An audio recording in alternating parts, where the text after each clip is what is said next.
Good morning, and thank you for joining us at the third Carbon Pricing Hub event. We are coming to you live from the beautiful Maastricht University campus here in Brussels, and we have some very interesting guests for you today. My name is Jorien Wallast, and I will be your host. I'm a journalist, but I have also worked in the environmental movement for more than a decade on climate and energy. So I'm very excited to be here today and participate in this very important discussion on the revision of the ETS. So what the Carbon Pricing Hub aims to do is to create a space for everyone who is willing to participate and be involved in the European Emission Trade Scheme, or in short, the ETS. This collaboration is a consortium of 10 European NGOs who harness people power to reduce emissions, for example, by doing research and advocacy, but also by organizing public events like these. It's a program funded by the European Union LIFE program and by the European Climate Foundation. And after this event, more will follow. So I hope you enjoy today and will join us again in the future. Our topic for today is, of course, the ongoing negotiations on the revision of the ETS for the period until 2030, which are coming to a close in the next couple of weeks. And the dialogue that we will set up between the EU policymakers and civil society organizations will take stock of the progress made so far. We will discuss remaining priorities to improve the EU ETS and make it fit for purpose. Well, at this very moment, trilogue negotiations are happening between the Commission, the EU Parliament, and the European Council. What is the status of these negotiations? What has already been decided? Are there any loose ends to be tied up? And what does civil society expect from the process? Can policymakers live up to the challenge? We will find out today, as NGO representatives from all over Europe will express what is still on their Christmas wish list for a new and improved EU ETS. They will discuss their hopes and their concerns with our panelists, who are policymakers from European Parliament and the European Council. And of course, we will take questions from our online audience as well. I would really like you to actively participate in the discussion, and you can do that by using your chat function. I hope you can see that in your screen. At any time, you can pose a question to our web team. They can take those in the Q&A section, which is also on your screen. And they can put it on the screen here in the studio, so I can try to add that to the conversation. From our previous events, we know that our audience has very diverse backgrounds and that the expertise on ETS varies. Just to get to know you a little bit and kick off the event, we would like to do a small polling. It's popping up on your screen right now, if I'm correct. It is just 5 questions. So here we go. Let me see. Oh, it's so small on my screen that I can't really read the questions. Let me see. Well, the first question, which I can't read, but you can check a box for the answer that you will need. And just a remark, if at any question you check the box other, we kindly request you to put in the chat what you meant by other, so we can do something with those results later. Can we go to the next polling question? If everybody has already given his answer.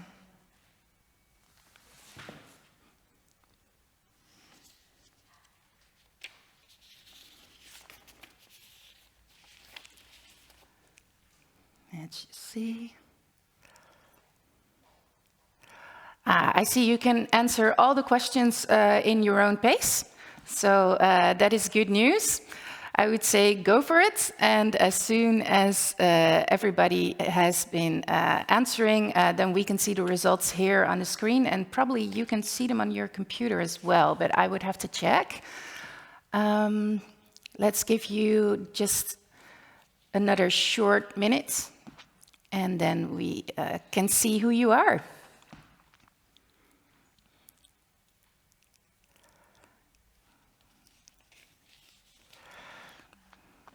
All right.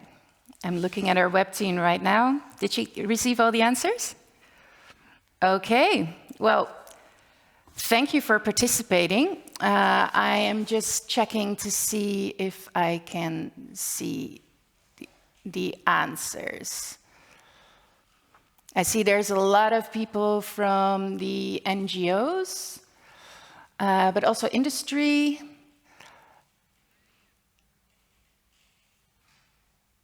And policymakers as well. So basically, it's a pretty mixed audience, like our previous events. That is good news. While we wait for the next results, I just want to say that when we move on to the discussions, our guests are all experts, but just in case you aren't, I will try to prevent the discussion from going too far into the super expert domain. I'm not an expert either, so I'm going to ask all the naive questions that I have to our experts. And if you are losing track of the conversation or you have a clarifying question, do not hesitate to put it into the Q&A so we can act on it. Let me see. We have a lot of knowledge and expert in our audience, it says in the poll. The question, do you think negotiations will come to an agreement? It's a split audience. 54% says yes, they are optimistic, and 44% says no. So there's a lot of work to do there, I think, for the EU bodies to get to a good agreement. Then when it comes to what topic you think is a priority, implementing the ETS2, which is about building and road transport, 32%, speeding up, phasing out all free allowances, 42%, so that's kind of a priority for our audience. Very understandable. And let me see, what else do we have? The question if you are optimistic. That's a very exciting question. No, 39% says no to being optimistic. Well, hopefully after this conversation, maybe that percentage will change.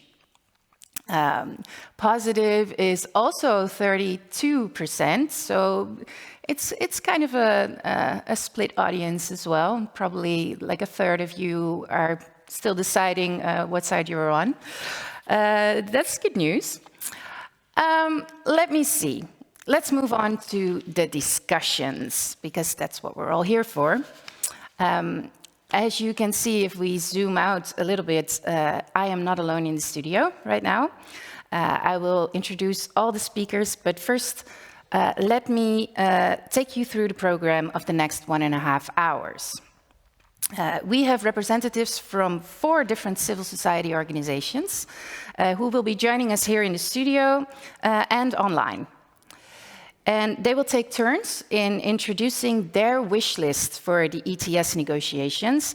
And we will discuss this accordingly with 2 panelists from the European Council and from European Parliament.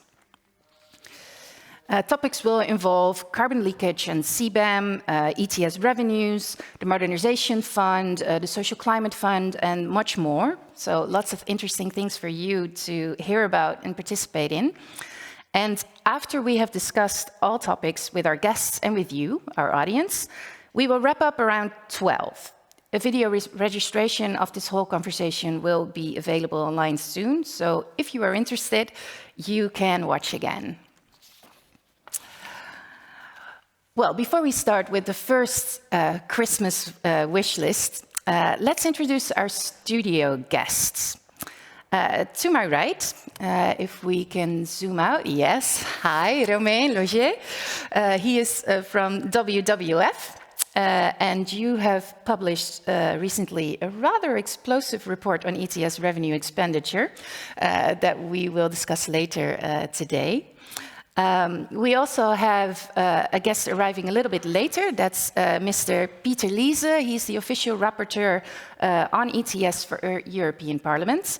He's on his way here, and he will be joining us in a short while. Roman, if at any time you feel like stepping into the discussion or adding something, if you have a remark or a question, just feel free to do so. We want to make the discussion as lively as possible. And of course, and of course the same thing applies to our online speakers. We hope that we can exchange, a lot of interesting ideas, but also opinions and wishes for what is next to come. But first, let's go to our first panelist. Joining us online is Eva Plotchek-Kuesova. I really hope that I'm pronouncing this correctly. You are a climate and environmental attaché and part of the permanent representation of the Czech Republic in Brussels. Can you see us? I cannot see you. Probably the audience online can hear you well. We're fixing the audience or the audio here in the studio because you're a little bit hard to understand right now. But I'm going to welcome you to be a part of our discussion today. Here in Brussels, the holiday season has already begun. There's Christmas decorations everywhere. But I doubt you have any time to put up your own Christmas decorations, given that the trilogue negotiations should be wrapped up before the end of this month. My first question to you would be, how are you doing? Well, thank you, everyone. I'm doing fine. The exciting times, this is what we have signed up for when we joined the presidency. Oh, on the video, actually, there now doesn't help me. I didn't start my video because the host has stopped it. So maybe if from the interviewer team can unstop it, then people will be able to see me. But thanks for asking, and I'm doing fine. I'm doing very good. Yes, I think they are working on that right now to make sure that everybody can see you. I'm just going to ask you some questions in the meantime. You are a climate and environment attaché. For the people in our audience that do not know exactly what your role is here in Brussels, could you briefly explain that to us? Yes, so I'm the representative of the Czech presidency of the EU Council at the moment. So I mean, actually, European Council that is what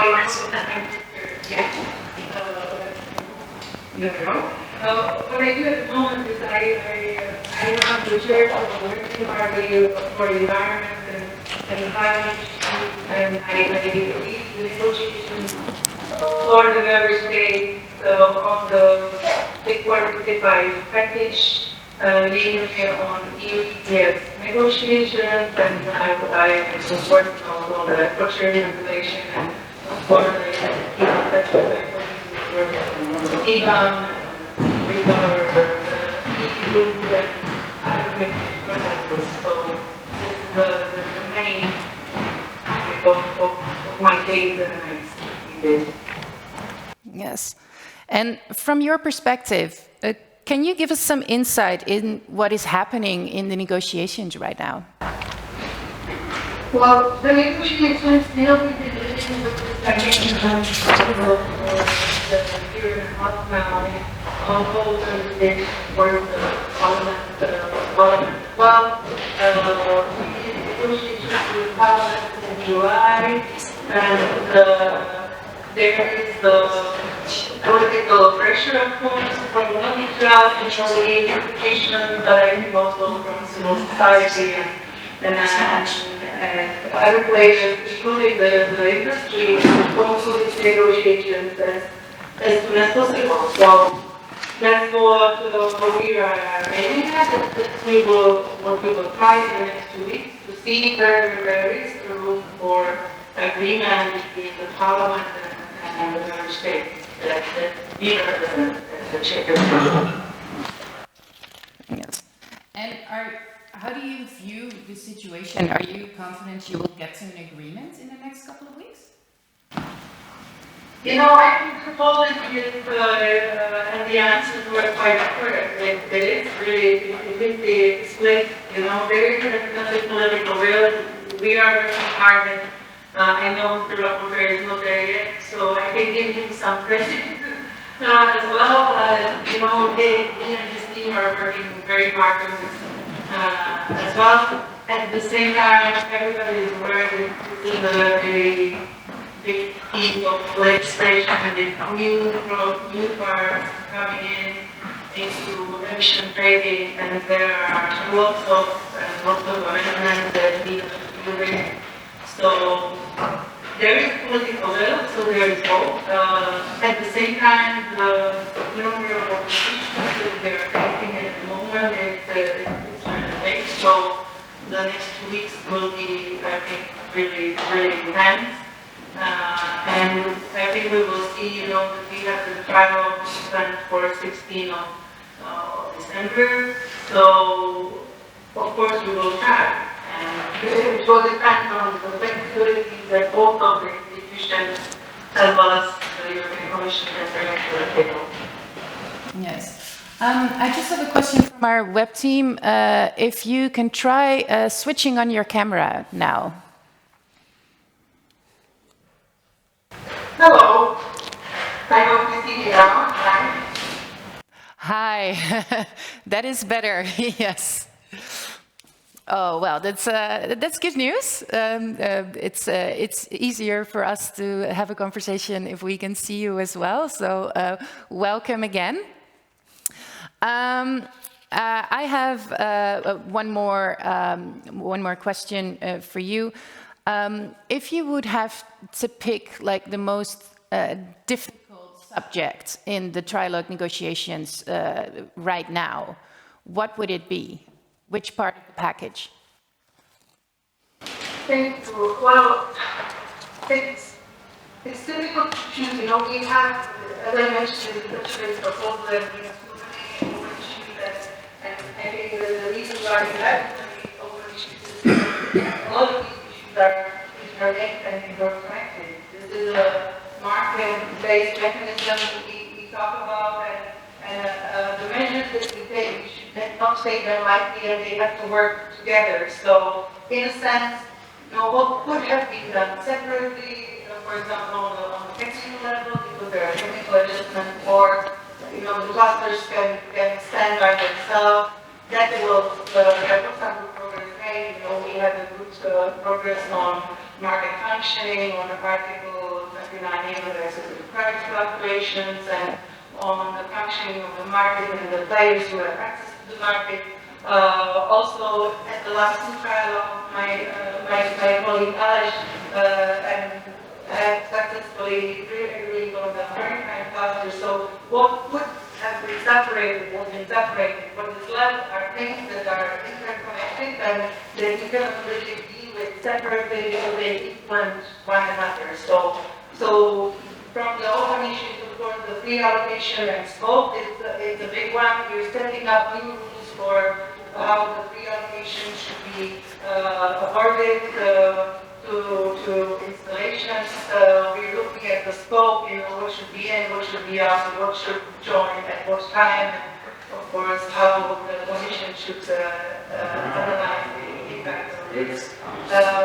That's very, very important to work with the management and the funds that are set up under the ETS, which is the Innovation Fund, and the Modernization Fund for Modernized Legislation in some countries, but also the question of revenues, what revenues, what is now, and also the discussion what we call in the Council ERP, so they have process for the requirement of CDS2. So any one flows in the transport and trying to get the instrument of the social climate fund which serves the protection for the water. So yeah. These are the biggest open issues that we will have to tackle that the trial on the 15th. So lots of them are interconnected and the decision can be made on them as a package. So we're making sure that the decisions we're making, we're taking with knowledge and responsibility, that we're interfering in the market, in the carbon market, that it's not just providing tools to reach our climate ambitions, but also it's providing a lot of money, to be honest. So member states can get EU to deal with this transition and provide services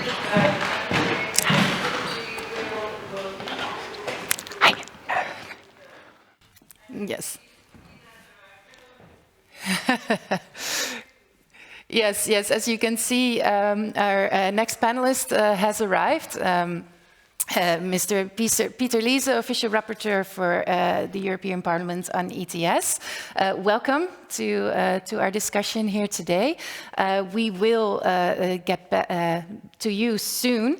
I just have one follow-up question for you, and that's about BRT, ETS BRT. You basically mentioned all of the topics that we are going to cover today, when you were saying that, well, what your most pressing issues are.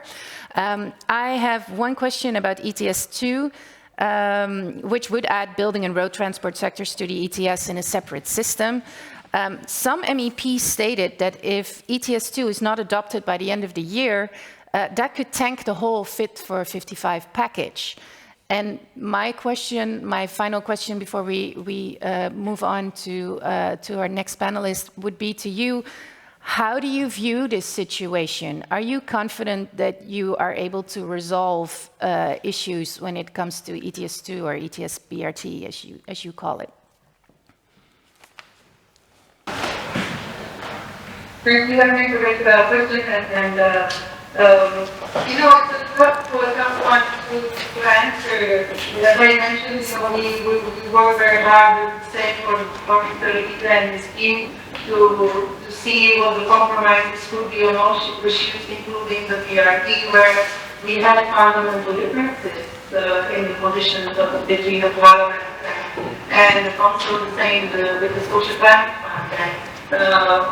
Obviously, I think the point that you alluded to is based on the fact that the BRT is an integral part of the way the Commission made their proposal. BRT or ETS is an integral part of the legislative proposal.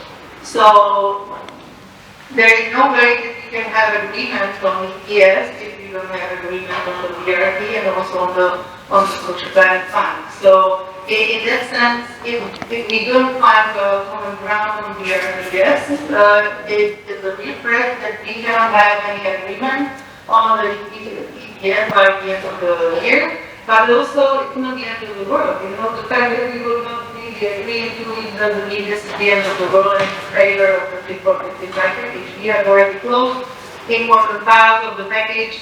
You know, there are other files in the energy and eco-fuel council that we are still working on. And as I mentioned, with Commissioner Liese, I think there is political will, and where there is political will, there is hope to have an agreement. And so I think it's still possible, but at the same time, you are right. If we don't have agreement on the BRT and social climate fund, there will be no agreement on the ETS as a whole. So there's a lot of work to be done there. Thank you so much for that introduction. We will get back to you later in the discussions. Joining us now is Mr. Peter Liese, as I said. Thank you for being with us today. I hope you, for your part, can give us an update on the status of the trilogue negotiations from Parliament. How do you feel about the progress made so far? Yeah, thank you very much for the invitation, and also thank you for the cooperation to EVA. You know, we are struggling with the mandate that member states gave to the Czech presidency, but definitely EVA is doing a great job to move forward and try to elaborate compromises, and so am I doing at the Parliament side. So the problem is not EVA.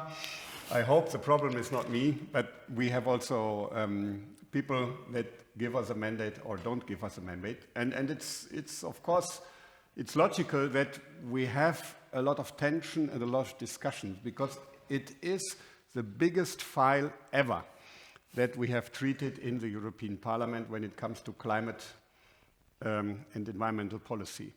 To just give you one figure, the effect of CO2 cars, and the world has discussed CO2 cars, and we will vote next week in Strasbourg.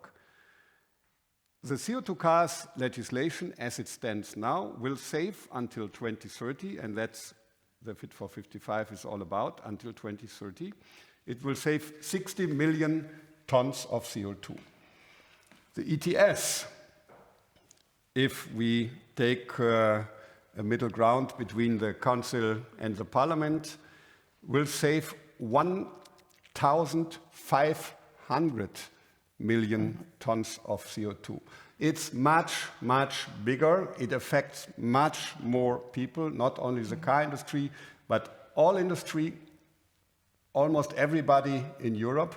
So it's clear that we have a lot of discussions and we have still a long way to go before the final trialogue next Friday and Saturday. But I think compromises are possible. But I really have to challenge the Council and somehow also the Commission, not Eva, because we see an attitude of the Council that we just cannot accept. And you know, these negotiations are complicated. We have already spent evenings to agree on maritime. We have phone calls on Sundays. It's a lot of work and a lot of tension. And to make it somehow possible to survive in the European Parliament's delegations, we started to make a playlist to have some fun. And yesterday, my shadow, Emma Wiesner, she's from Sweden, and she gave some contribution to the playlist from ABBA. She said, first of all, it's money, money, money. So that is the big problem what we have with the Council, 1,500 million allowances.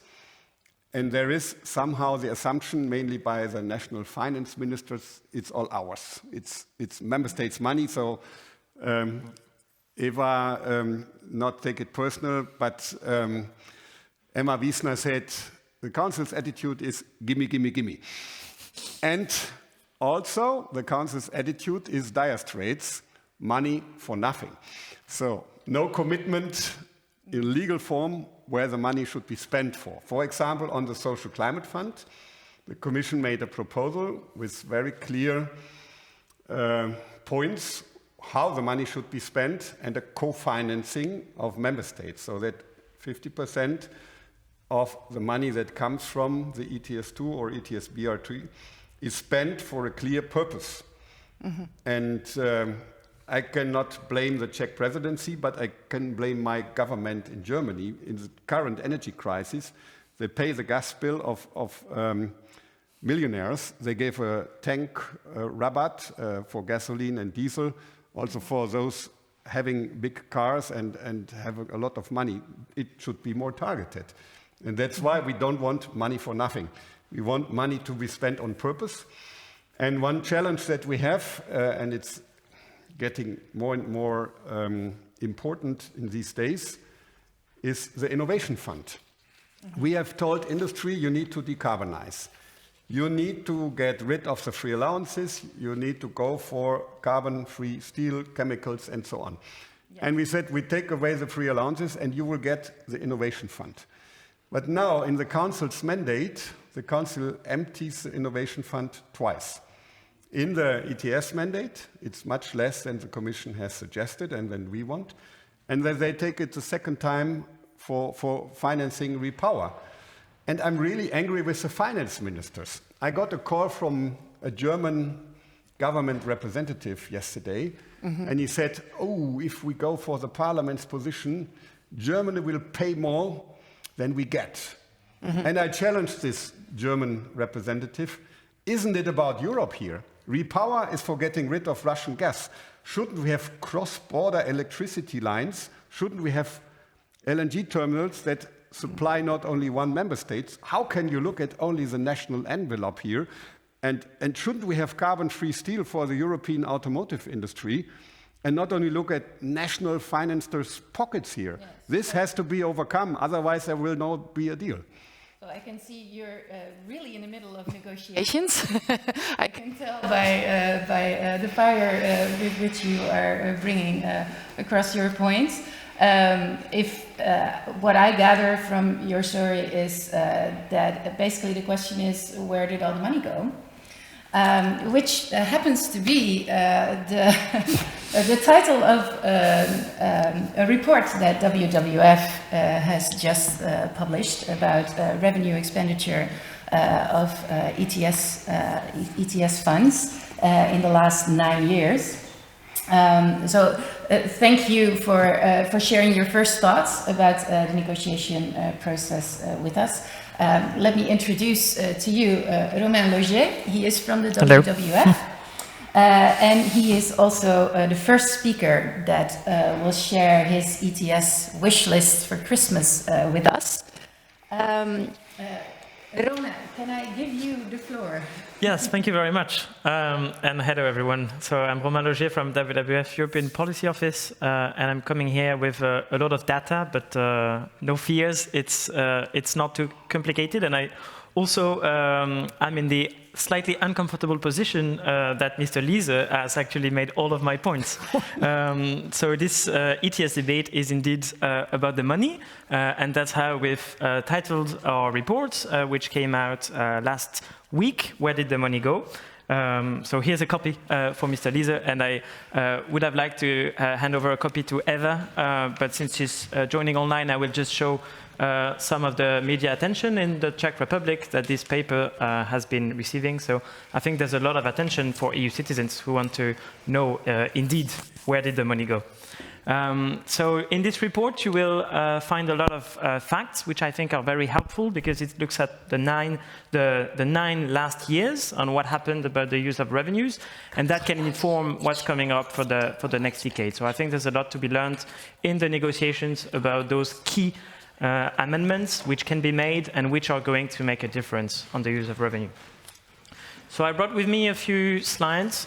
There's only 3 which I would encourage to look at. If we could show the first one. I guess my main message is that the ETS is often portrayed as something negative, right? It's a burden. We put a carbon price on industry and they have to pay. I would like to take the counter step to that and say the ETS is actually great, not only for climate, but also for member states' purse. It generates enormous amounts of revenues each year for all member states, and that's essentially what you can see on this slide. In total, in the last 9 years, we found that member states received 88.5 billion euros in revenues. Of course, a lot came from the recent years because this is connected to the ETS price. The higher the ETS price, the more revenue each EU countries receive. Germany is the first beneficiary country from the ETS. The second one is Poland, which I found particularly interesting because there's been calls recently for stopping the ETS and that carbon price. And I think one key message in response to that is that if it were to happen, then EU countries would be losing billions out of their national revenues because that's what the ETS provides. And in contrast, the burden for industries who actually have to pay for this ETS price has been relatively low. This is something that we find in our reports. Over the last 9 years, we have actually more than half of all the pollution covered by the ETS, which was actually exempted from the ETS price. This is what we call free allocation. And we found that free allocation was worth nearly 100 billion euros over the last 9 years. So we're putting a price on these exemptions from pollutions, and we found that industries who benefit from free allocation has actually received an amount equivalent in exemptions than what EU countries have been receiving out of their revenue. So it's quite huge. And one last thing about that is that over the last 9 years, the average ETS price that companies have been paying has been 14 euros. So today, the carbon price, I will not deny it, has been very high. It's around 80 euros. In the last decade, it has not been the case. Industries have had a price of around 14 euros, and that's not even counting the free allocation that we have. So in the next slide, you will see that ETS revenues in principle should be spent on climate action, and that is for EU countries. They consider the money is theirs, as Mr. Lise has pointed out. However, they've not been doing their homework very well. You can see on that slide a list of member states which have not respected the ETS directive recommendation to spend at least half of their revenue on climate action. So half the revenue is not actually that much. We're talking about a carbon price. The revenue collected should, in theory, go back to climate action if we were to have an ETS that functions at its best, meaning it puts a price on emissions so that industries get incentivized to reduce their emissions. But this is not only a stick, right? Industries should also get some of that money back in terms of investments for climate action. But a lot of EU countries, including Czech Republic, actually have not redistributed all of their revenue on climate action. Although for Czech Republic, it was a close call, only 3 years and only near half of the revenue. Germany actually is doing very well on that. It's spending nearly all their revenue on climate action. So if I had one wish list for Christmas, that would be the first one, do spend all the revenues on climate action. I think this is an important social issue as well. In the context of very high carbon price, you're asking EU citizens to pay a little more for the energy bills, and then if EU member states do not use that money to help them get out of fossil fuel reliance, then I think there will be a lot of contestation. And then the second key message I have for policymakers is tighten what it means to spend the revenue on climate action, and that is, I think, my last slide. We've been looking at the details of how EU countries actually spend the revenue they say goes on climate action. And we've identified that a good chunk of it each year, especially in the recent years, has been spent on very questionable projects. And that, again, Mr. Lise has pointed out in Germany, some of that spending. So what we found in our report, for example, if we're talking about Germany, is that massive amounts of revenues, which Germany claims are being spent on climate action, actually finance industry compensation. So that means that you impose a carbon price to industries on the one hand, and then you use the revenue on the other hand it yields to reimburse industries for that carbon price. If you ask me, I think it's a bit schizophrenic, and it's indeed harming the effectiveness of the ETS, so it's something that needs to go in the ongoing negotiations, especially that it's called money invested for climate action. And another big examples of how some of the revenues which are claimed to be spent in climate action are actually not spent on good projects is fossil fuel subsidies. So we have a lot of EU member states which do recycle the ETS revenue on fossil fuel projects. For Germany, for example, in 2021, so last year, we had a massive subsidies for coal spent in the name of climate action of 381 million. Fossil fuel for subsidy for fossil or hybrid cars, 7.3 million, and of course the industry compensation thing. Czech Republic is doing a little better on that, but it still financed a green savings program, which was last year, or in the last 2 years, roughly 250 million euros, and it allowed for some of the gas modernization infrastructure. So there again, you're using your ETS revenue to lock in population into unreliable and expensive fossil fuel. So one of the things we're asking, and I think this is also something the Parliament is joining us on that, is to watch better how the revenues are being spent and impose a do no significant harm test to ensure that the revenues are being spent on genuine climate action and not on fossil fuels. So these are my two asks, which I'm hoping are well heard from the negotiators. This is a massive fight. Ensure that the revenues, all of the revenue, be spent on climate action entirely. This hasn't been the case in the last decade. If there's no improvement to the directive, it will continue with massive amounts because the ETS price is increasing, and watch better how the money is spent, even when it's claimed to be spent on climate action. At least ask that it's not spent on fossil fuels. I think it's not asking for the moon. Thank you very much. Thank you, Romain. When I recap, I hear that we, in most cases, don't know where the money goes. And if we do know where the money goes, it goes to coal. How is that happening? Can maybe either of our panelists respond to that and to the asks of Romain? Yeah, I will try, and then I think Eva has to complement, because on some points we agree, and we made already big progress, so not underestimate that. And before I speak again about money, I would add another song to the playlist, and that's from Midnight Oil, Beds Are Burning.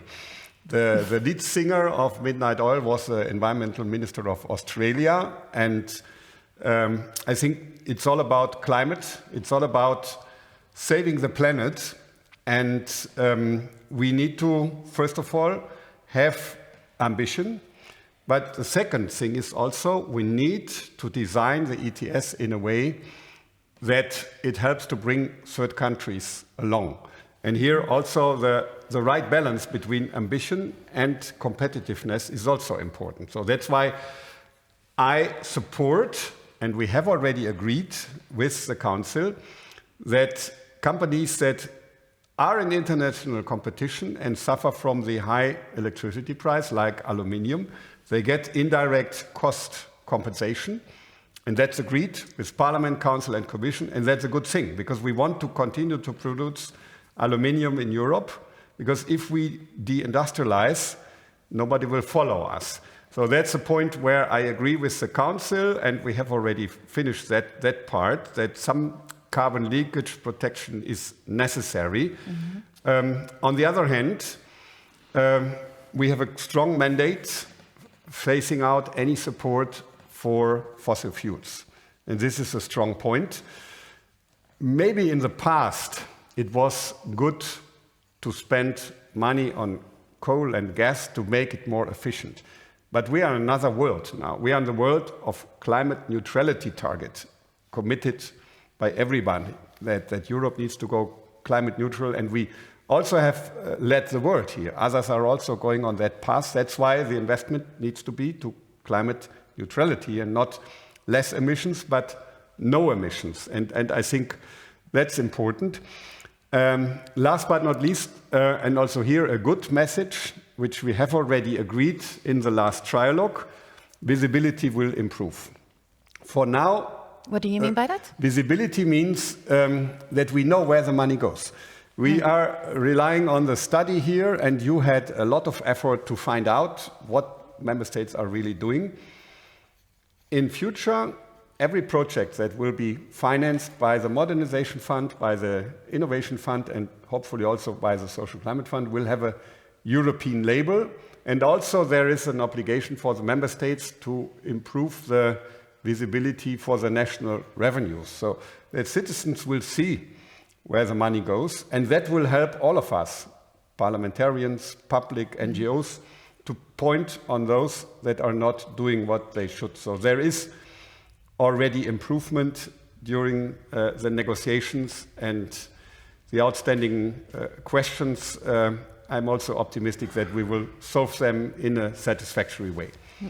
Thank you. Romain, just for you to respond, reporting from member states should be better. Does that tick one of the boxes on your Christmas list? Or? I mean, it is important. I think transparency is important. I'm very happy and pleased with what I'm hearing. I think we're calling what member states report on ETS revenues, we call them reports. But when you actually look at those, and they are available online, we can have a look right now. It's Excel sheets. It's not reports, right? You have 5, 6, 7 tables, and people can just scroll around them and look at numbers. And the description of projects very often are just one line, such as investments in renewable energy, which doesn't really tell us, where the money is going at the national level. Is it financing bioenergy? If so, is it financing sustainably sourced bioenergy, for example? There's really a world on climate spending of details which you should go into in order to assess whether a project is actually spent on the right things or not. So it is indeed an improvement. I would say, let's take another step. Let's make sure that all the revenue are spent on climate action, because the only thing that EU countries are required to report on when it comes to ETS revenue is how they have spent it on climate action.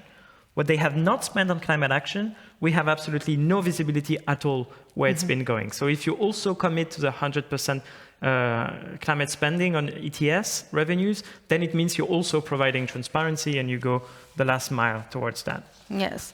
So basically, this is a question for the Council as well, because the Member States are represented there. Mrs. Plotchek-Kubesova, can I get a reaction from you on that too? I mean, what we hear from Romain and also from Ms. Pieter-Liese is that Member States should not only be obligated to report, but also to report on much more than what they are doing right now. What is your reaction to that? Thank you, and thanks to Romain and Pieter-Liese for their intervention. I think it's really important to know that no time they are achieving with some challenges that Pieter-Liese and his colleagues have put up. It is true that under the current legislation, there is no obligation for member states. There is no legal obligation for member states. And I think that's what we said. And on that actually, in the speech, there is a recommendation that member states spend 150% of the revenue. So whatever the member states are doing, you know, they're in place of the legal framework that I think at the same time, when you look at the numbers and show some of the tables, I think it's a little unfortunate that in those tables you won't like those that are below the 50% mark, but you didn't show actually those that are above the 50% and how much up they are. So I think you need to also show the other side of the story, because when we calculate the average, on average member states actually spend 75% of the revenue on the climate, even though they don't have this legal obligation, and they have recommendation to spend 50, but in your report you only show those that are doing enough that are below 50, but when you look at the average, the numbers are there. And when I started with it, that the time they are changing, the Commission proposed to raise this 50% to 100, and we kept it in the council. The member state kept it. So under the current revision, if we are able to agree, this ratio will change to 100%. We still have some discussions with the Parliament and the Commission about the shall and should and the table. Of course, this is a very political and sensitive issue. What I would recommend to everyone, you know, around the table, go and speak to the finance ministry. This is the important issue. You know, we have plans around the Europe that are doing the part, and we have ministries of the environment that are trying to do their job as well as they could, but there's always some minister of finance in each country who's responsible for this, and I think those are the people that we need to talk to. And when you look actually what the EU has been doing and what the member states have been doing with the revenues, I think the member states, if they're smart, they realize that we signed up for our climate targets, and we signed up for climate neutrality by 2050 as elected. So whoever wants their industry to survive, they really invest in their carbon emission now, because in a couple of years it will be too late. So I think the member states, of course, they have some ideas, but they also have the responsibility. I think in many of these debates, we're talking about sensitive issues politically and ideologically, and we have very ambitious member states, climate ambitious member states, who are against this principle of EU telling them how they should spend their money because it's against their constitutional and budgetary sovereignty. Yeah. But at the same member state, they're spending 100% of the revenues on climate. So I think there also needs to be this aspect taken into account, that maybe, the governments also know what's happening in Spanish village and Romanian village and Swedish seaside better than maybe some MEP in the parliament or somebody at the commission. And I think that's a lot of the thinking that the governments have to be just very honest and blunt. But I think there's a light at the end of the tunnel, and it's getting better. Well, that is sort of hopeful news. We will have to see what will happen in the next coming weeks. Apparently, you have some tough conversations to have with all kinds of ministers from member states. I'm just looking at the web team. Do we have time for an audience question, or should we move on to the next topic? We have time for one audience question, I hear. And that is, do countries get fines when not meeting the 50% or the 100% spending target? And if not, why not? Who would be, Mr. Liese, you want to... I will try. In short, please. First of all, thank you very much to Eva for pointing at the finance ministers. The Council presidency, and especially the head of the working group on environment, is not guilty for that. It's the finance ministers. And that's getting more and more problematic. I was in Hamburg, just time for a very short story. I was in Hamburg talking to the German ship owners, German port people, and they said, we want money for innovation. We are ready to go to the ETS and pay our fines, but some money should come back to us. And I said, speak to Olaf Scholz. He's from Hamburg. He knows the harbor. He fights a lot for the harbor. And then they said, he's against. Why? Because he's a former finance minister. And that is the root of all evil. The finance ministers, they think money is only good money if it comes to their pockets. They don't have an idea of a European added value here. And that's really the problem. Yeah, so then it should be a good idea to give them fines if they don't... That's true, and that's in the Parliament's mandate. We want 100% to be spent on purpose, and we want a shell. So, a legal obligation. You can only get fines if you have a legal obligation. And Eva rightly said there is no legal obligation yet. There is a recommendation. And that is a key point discussed yesterday with my shadows. It will be one of the key points for the final negotiations to make it an obligation. And some member states are doing good, that's right.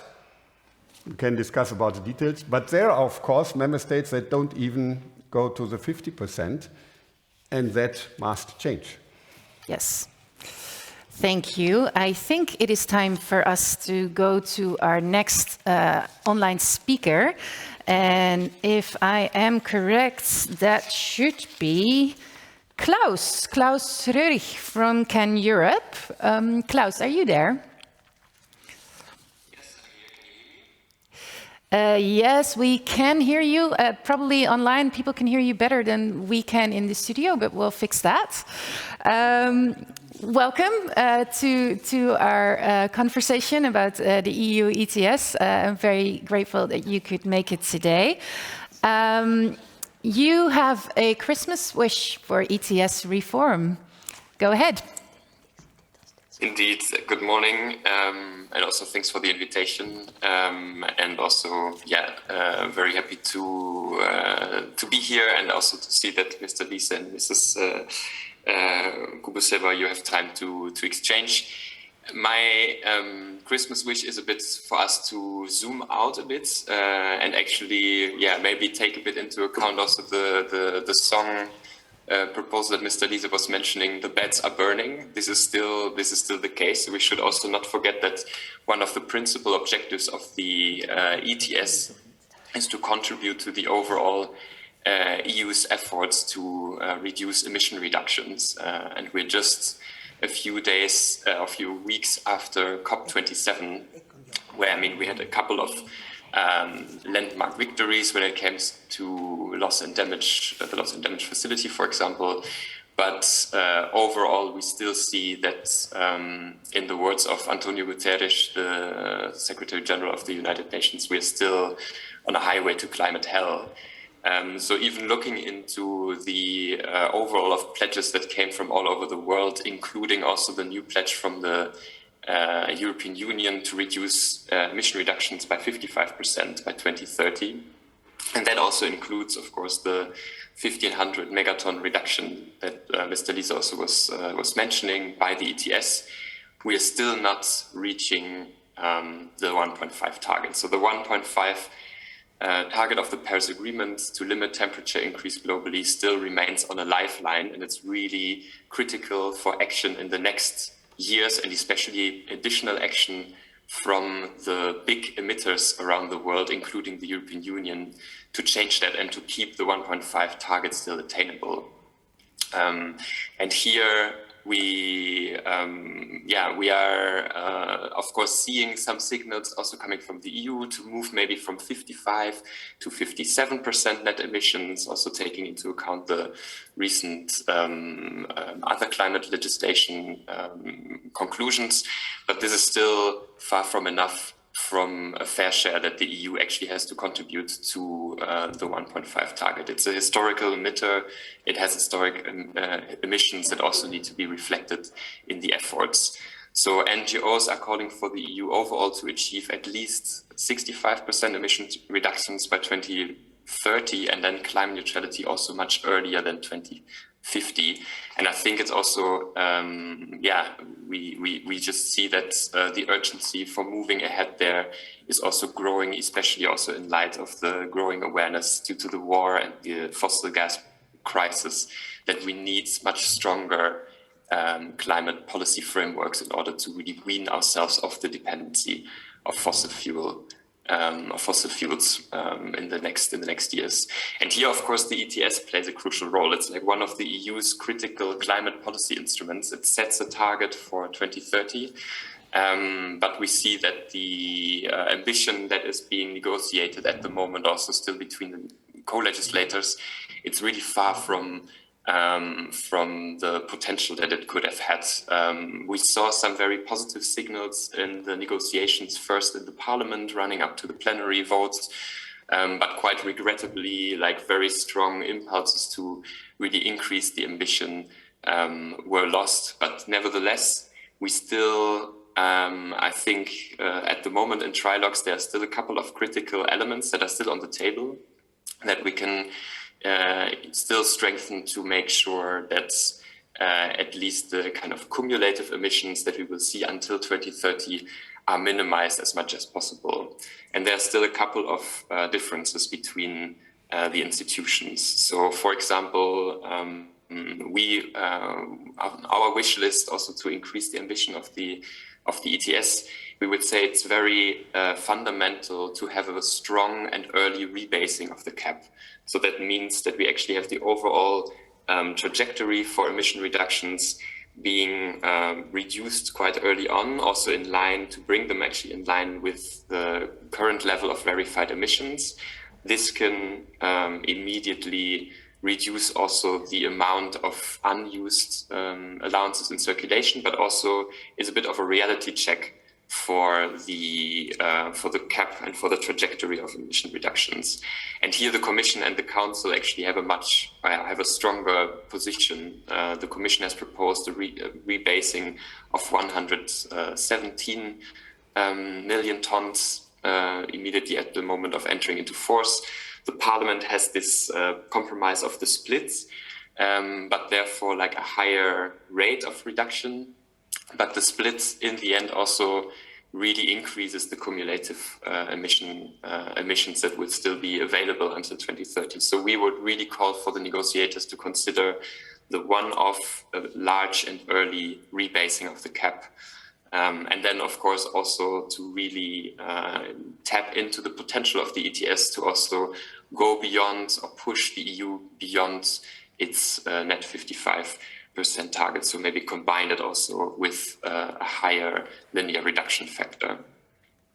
And then maybe my second point for the wish list as well would be about the resilience of the scheme.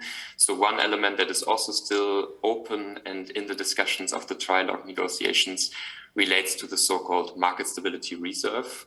So the instrument that is responsible for absorbing unused allowances or allowances in circulation, and then in terms of scarcity also would re-inject those into the market. At the moment, we're still in a situation where we have quite a considerable historic surplus in the ETS. And of course, if this surplus might survive until the end, until 2030, considerable surplus of extra allowances would also undermine the achievement of the ETS 2030 target. So there we look actually into some of the proposals that particularly the European Parliament's position has put forward, which is further strengthening the parameters of this market stability reserve. And one particular element here is the reduction or the progressive reduction of the thresholds that are triggering the intake rate. So this is a very technical element, but it would actually really lead to halving, kind of cutting the unused allowances by 2030 in half. So it would have a very considerable, very positive impact on really reducing the historic surplus of allowances in the ETS. So yeah, I'm very curious also to hear from the negotiators present how they see these elements about the ambition, both in terms of the rebasing, but also the linear reduction factor being tackled at the moment in trilogues, but also maybe particularly to to the Czech presidency, how open would the Council be to also consider the strengthening of the market stability reserve as proposed by the European Parliament? Thanks. Thank you, Klaus, for your Christmas wish list. Let's first go to Mrs. Plocek-Kubesova. I'm still wondering if I'm pronouncing this right. What do you say to these demands? Because basically Klaus is asking for a stronger rebasing of the cap and for taking more of the surplus out of the market through the market stability reserve. Is that something that you can put on the table with the member states and that they will happily apply with? Thanks, and you're doing fine on my last name, so it's okay, but you can call me Eva. I think that's much easier for everyone. No, thanks, Klaus, for that intervention and for these questions that you raised. And I think it's really important that you also mentioned at the beginning the global kind of perspective and the big polluters and how the EU can motivate and can be the example for the others. I think at the same time, also for people listening and the NGOs, I really think it's important that we talk to the third parties and we make sure that we support the civil society in those countries. You know, I was born in Czechoslovakia in the early 80s, and you know, we had the Velvet Revolution anniversary only a couple of weeks ago, and I remember the environmental movement was one of the movements that was at the beginning of the revolution, you know, from the northern Bohemia, where the pollution was so bad that it really played a role. And if we allow these countries that are big polluters, that do not have democratic regimes, that have authoritarian regimes, if we support their civil society to be vocal on climate change and protection of environment in general, I think that this will make the difference in the long run. Because of course we can try, you know, Mr. Lise and me, we can try and you know, send them money or try to make a good example, but it needs to be the people on the ground that want the change. And I think for some of those countries, the people, the regular people, they would love the change, but they don't have the means and they don't have the power to do that. So I think it's really important that you made that point.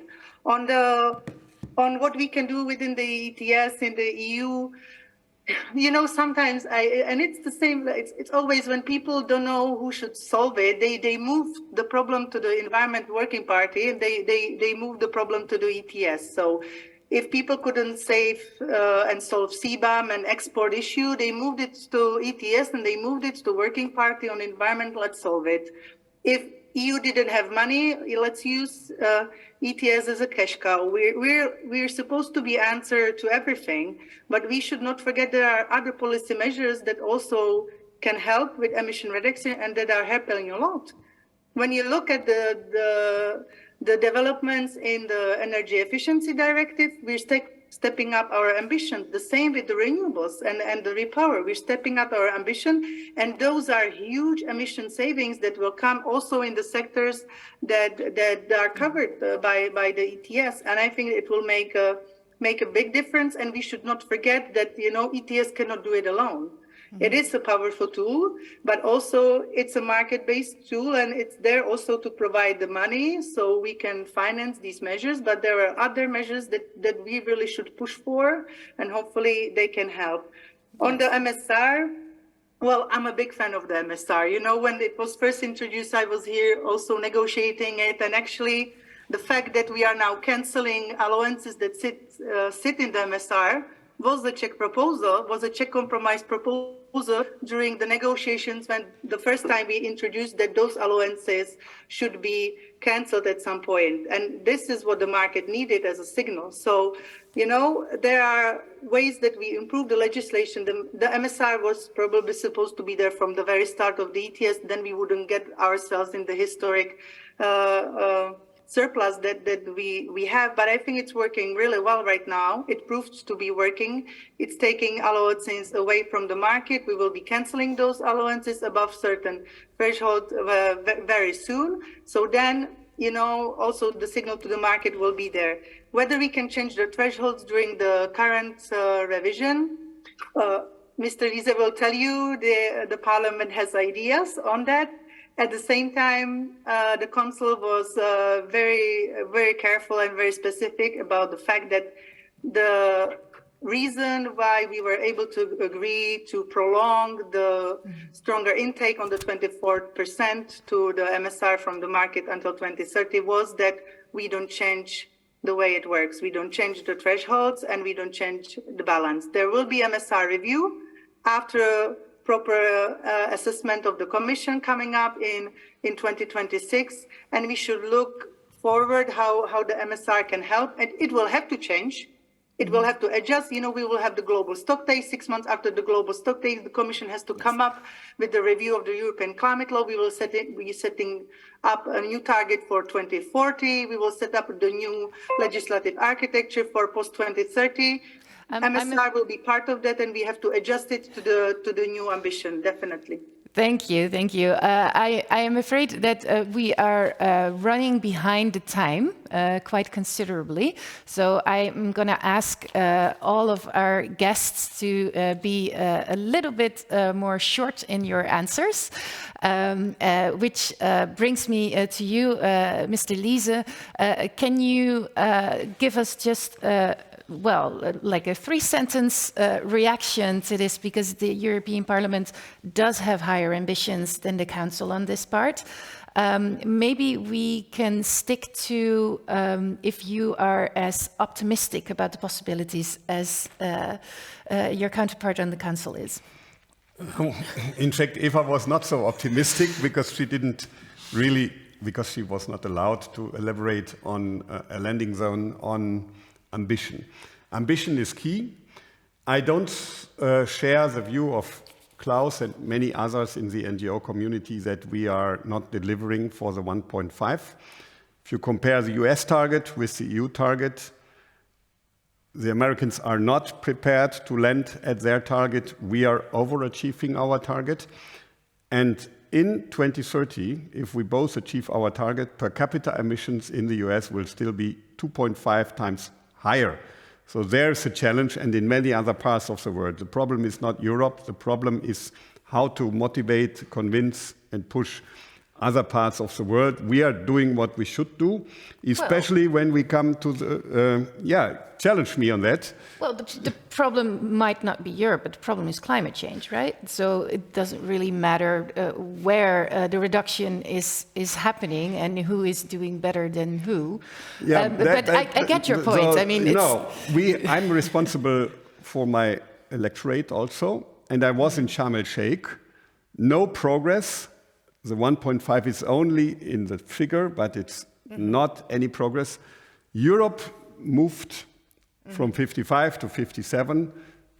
No other major move during Sharm el-Sheikh. So always to say Europe is falling short when we don't have a clear plan how to bring the others. So if we stop polluting today and the others continue like they do, we will not achieve the 1.5 degrees. So the key question is, and here I agree with Eva, how can we convince the rest of the world? And I'm working on that.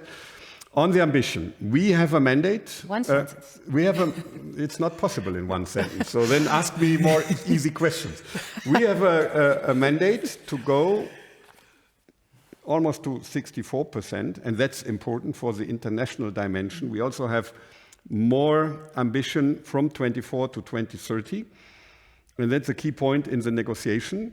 The double rebasing is, however, also necessary because we are talking about climate only, and that should never happen.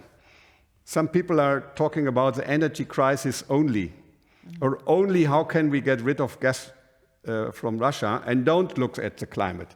You will shout at them, and you are right.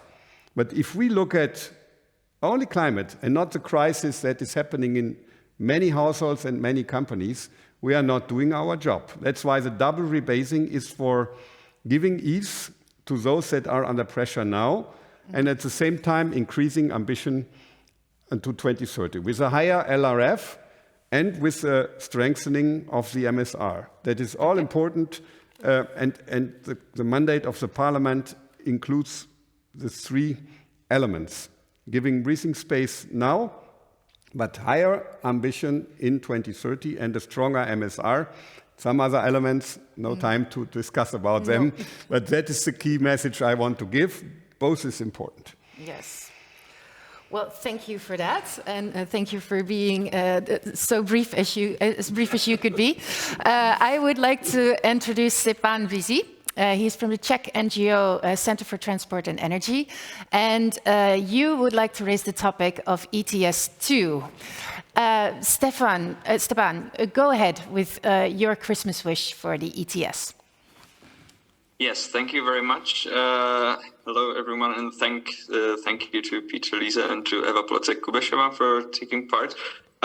My wish is on free allowances and the polluter pays principle. So I think the polluter pays principle is something that should be at the heart of the EU ETS system. And as Roman already mentioned, like according to the WWF report, the majority of allowances was actually given away for free. And I think whatever already mentioned is key, that the ETS is an important source of funding. So in this, for the decarbonization. So in this sense, I would also recommend the ABBA song "Slipping Through My Fingers," because almost 100 billion euros was basically of potential revenues was lost over the 8 years. So for me, the wish that we have is really for the free allowances to be phased out as soon as possible. This is something that we don't really see an immediate phase out in any of the positions of the institutions. But when we look at the proposals, the Parliament proposed to move the date forward from 2035 to 2032, which I think is definitely an improvement. But on the other hand, it also postpones some of the reductions for later. So for the last few years, the majority of the reductions, and this is compared to the Commission proposal in the first few years, there will be actually less reduction of free allowances. So I think there is still a room for improvement, and I think this is something that we would definitely wish for the free allowances to be phased out as quickly as possible. In the meantime, what the Parliament also introduces in the position is conditions for installations that receive those free allowances, which I think is also key. So installations that would receive free allowances in the meantime they would have to implement recommendations from the energy audits. We have to develop a decarbonization plan by 25, and then evaluate and report on the progress towards their decarbonization plans. So I think this is something that we would wish for, that in the negotiations it is also considered as a major resource to really speed up the energy transition and decarbonization, and that it's not seen just as a price on just a negative impact of the price. But I also wanted to, as you mention one more wish for the ETS2 and the Social Climate Fund, and I absolutely agree with the notion that the climate ambition and the energy transition has to be also socially just, and it has to take into account the social impacts. And this is where the Social Climate Fund comes in. And so we wish for a strong Social Climate Fund that should be launched as soon as possible, definitely before the ETS2 comes into force, because we can see what kind of impacts the energy crisis can have on population already now. And it is absolutely key that the fund is also large enough for it to be effective. Of course, it's not going to solve all the problems, but it's an important contribution. And this means that also the size of the fund should reflect the rising price of carbon that is to be expected in ETS2 over time. So, and the connected wish with that is that, of course, as was also already mentioned, is that all ETS2 revenues go towards climate action, because this is something that is very important, and it's important to have this legally binding part in the proposal. One more thing is also to exclude support of fossil fuels from the Social Climate Fund, because this would basically lead to lower income households possibly getting locked into dependence on fossil fuels for the future longer than other parts of society. And there should also be targeted support for lower income households from the Social Climate Fund. And one last point on the Social Climate Fund is that we can see a lot of room for improvement with other funds when it comes to public participation and transparency. So it is key to ensure that there is genuine public participation when it comes to the Social Climate Fund, together with civil society, with local authorities, because this also contributes to the transparency and contributes to the fact that the funds are then really spent on climate action, because this is something where there is a lot of room for improvement. Just one number, there is a requirement, or there's basically the Czech Republic reported that 20% of its EU funding went towards climate action in total, but we did our own independent analysis and we came basically to the number of 13%. So the actual number of funding spent on climate action is much lower than reported, which was also supported by the European Court of Auditors. So in order to really achieve the effective implementations, it's also important to have strong controlling mechanism, transparency and participation. Thank you, Stefan. That's quite a wish list that you have for this Christmas. While we are pressed for time, I'm only going to ask both panelists for a short reaction to the Social Climate Fund, or actually for our viewers that are not acquainted with the Social Climate Fund yet, this fund is supposed to be financed with the revenue from ETS2 when it is implemented, and it's meant to provide support for the most vulnerable European households during the transition to a climate neutrality. There were a lot of valid points that Stefan made, but I would like you, Mr. Liese, to react to the one that you find most important. Yeah, maybe two messages. One strong message to the NGOs, which makes me sometimes a bit confused and really angry. NGOs ask for more ambition in ETS1, and they think about industry. But ETS1 is also electricity.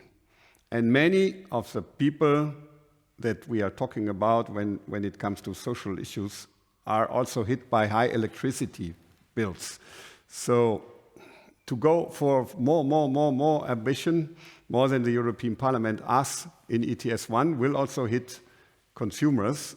And the problem is not existing only when ETS2 comes in, it's existing today, and ETS1 is existing today. And every price increase in ETS1 will bring challenges for people with their electricity bill. That's why we also need the Social Climate Fund, and we need to be a bit careful in asking for always more ambition, cancellation, rebasing. This will hit average people like the ETS2. On ETS2, the good thing is that all the three institutions are in favor. It was a big debate in all the three institutions, but we are far away from each other when it comes to the details. And the detail is about almost everything. So it's not small things, it's big things.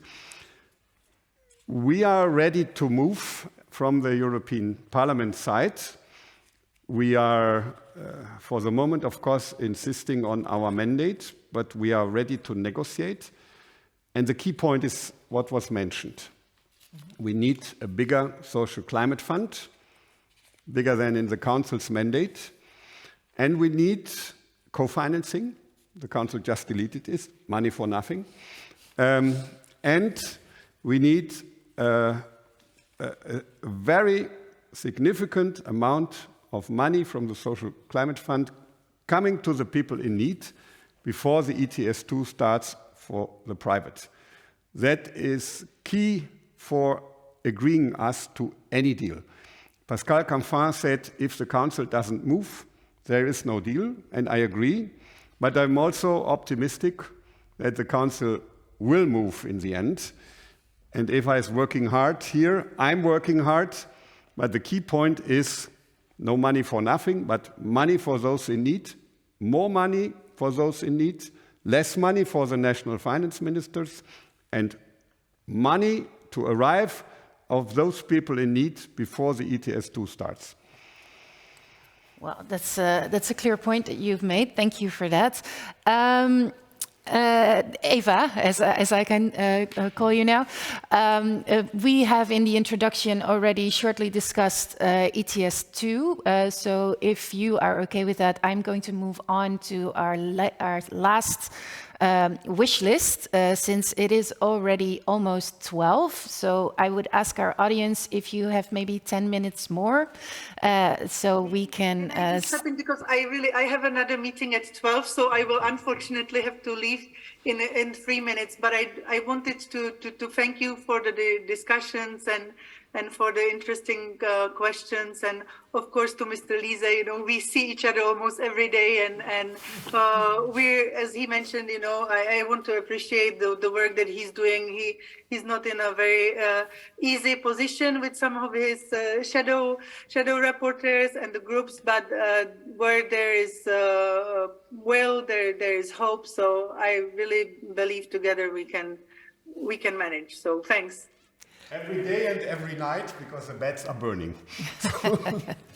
Well, in that case, before we go to Nikos, because he still has a valid point that we can discuss amongst ourselves. Maybe, Romain, you can help me out with that.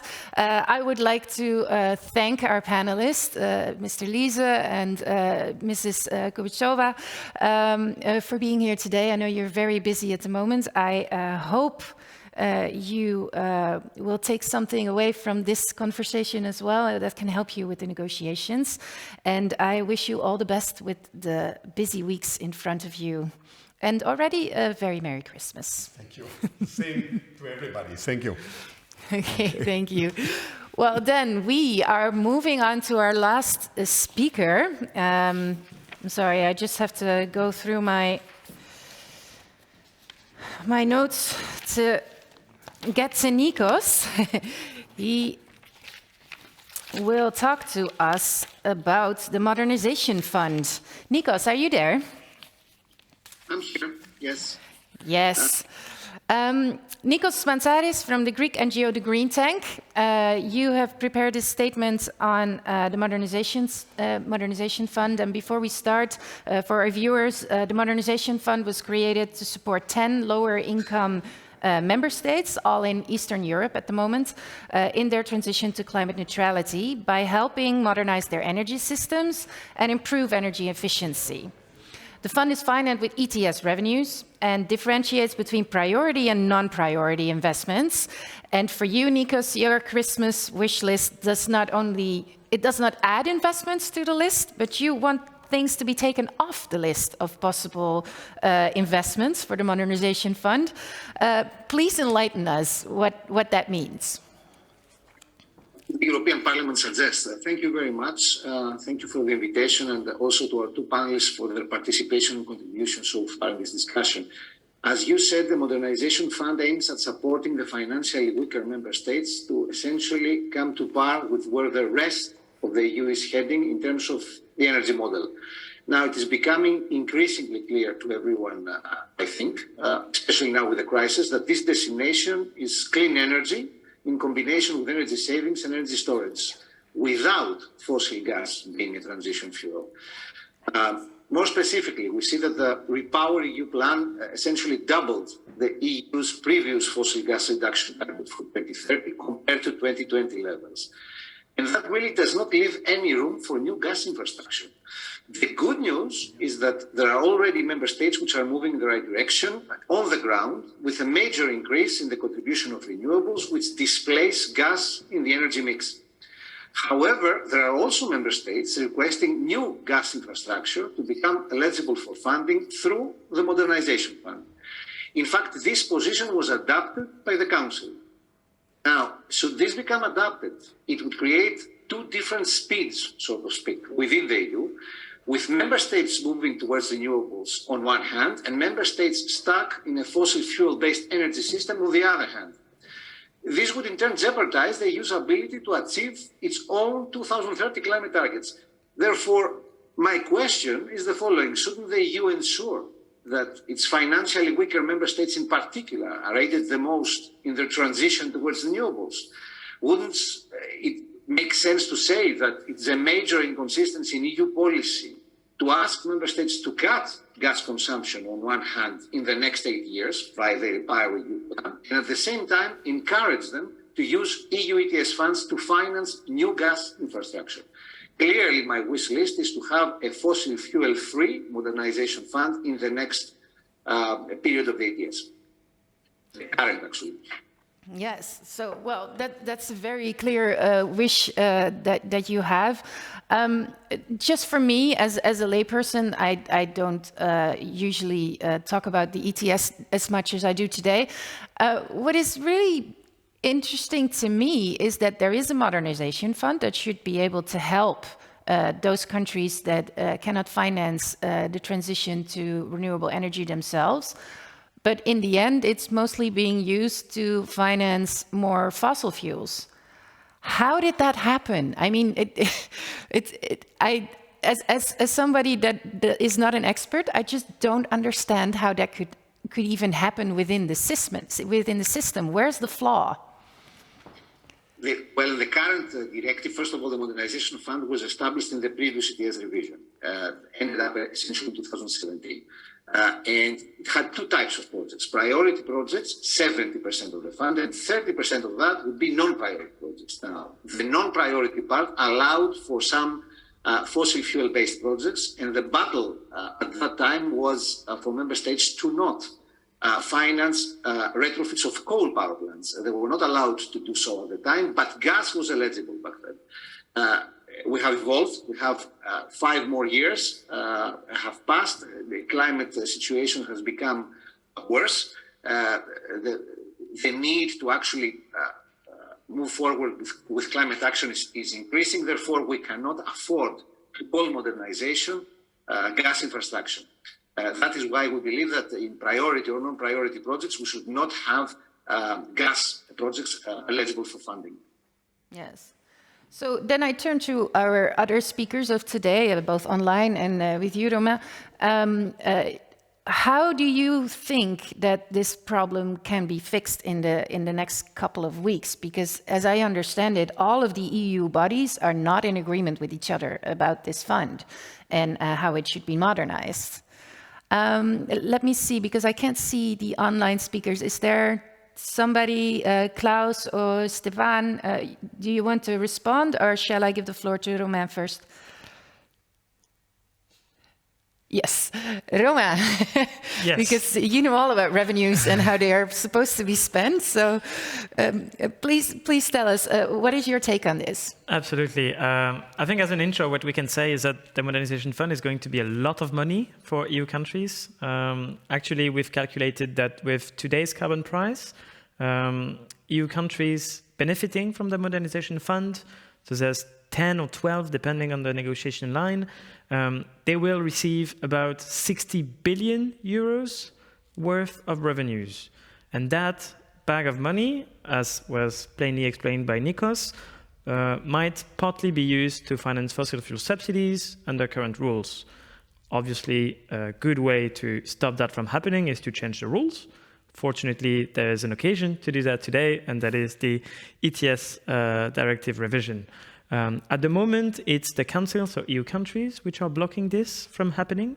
And a key element which can help with the negotiations is the understanding that fossil gas is not or no longer a transitional energy source that can be used for the climate action. I think we've had a lot of facts coming up in the last 5-10 years showing that actually the way out of the climate crisis is not the switch from coal to gas, it is the jump from coal to renewable energy. And that is the only way that is going to allow us to actually keep our promise and hold temperature level below 2 degrees towards 1.5, 1.5 being obviously the best solution to do that.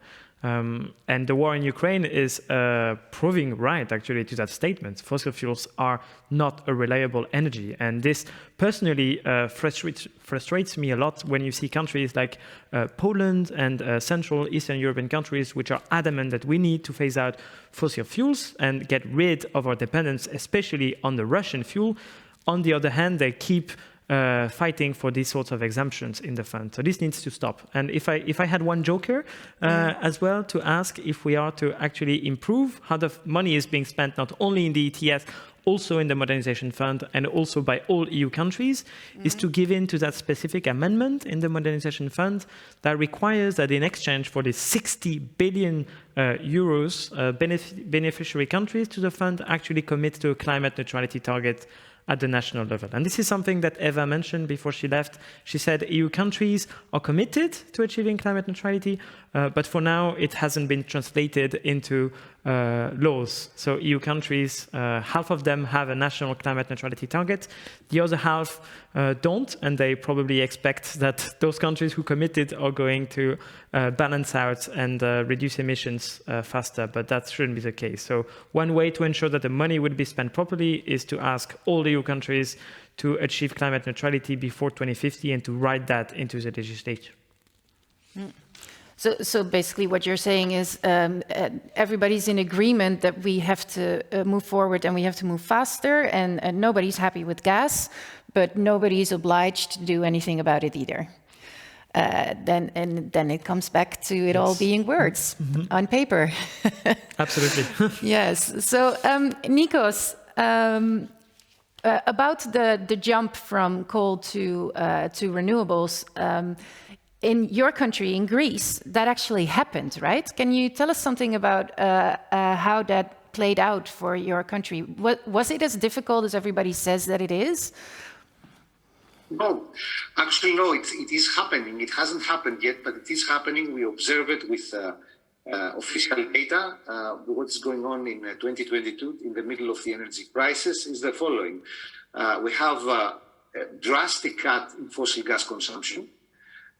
We have reduced by 18% gas consumption in the first 10 months of 2022. At the same time, we have not increased lignite, as many people thought that it would happen. And we have also reduced our dependence on imported electricity. We have cut that by 20%.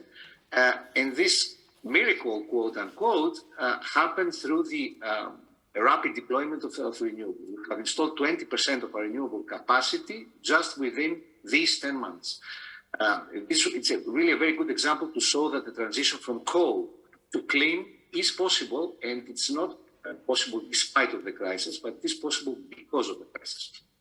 Yes, because now everybody realizes that gas is not the answer to our problems. And renewables are cheap. Yes. I'm afraid I will have to wrap up the conversation for today. We have run a little bit late. I hope that's not a problem for all of our viewers. It has been noon, so many people will probably feel ready for a well-deserved lunch break. And I would like to thank all of our guests today, our speakers from all the different NGOs here in the studio and online for your participation in this third carbon pricing hub from today. I think it was an insightful discussion on many urgent topics, so thank you for enlightening us with that. I hope our panelists, who unfortunately had to leave like exactly at noon, that they can take away something from these discussions, and that in the next couple of weeks we will have something to celebrate for at Christmas. Having said that, of course, to you, our audience, a well-meant thank you for being with us today. I hope you enjoyed listening to the arguments made and by all of our guests, and I hope you will join us again at the next Carbon Pricing Hub in 2023. Like I said before in the introduction, a video registration will be made accessible online soon. And if you have any questions for us or for our guests today, just let us know and we will forward them to the right person. For now, thank you all. Have a great lunch, have a great day, and already have a very Merry Christmas.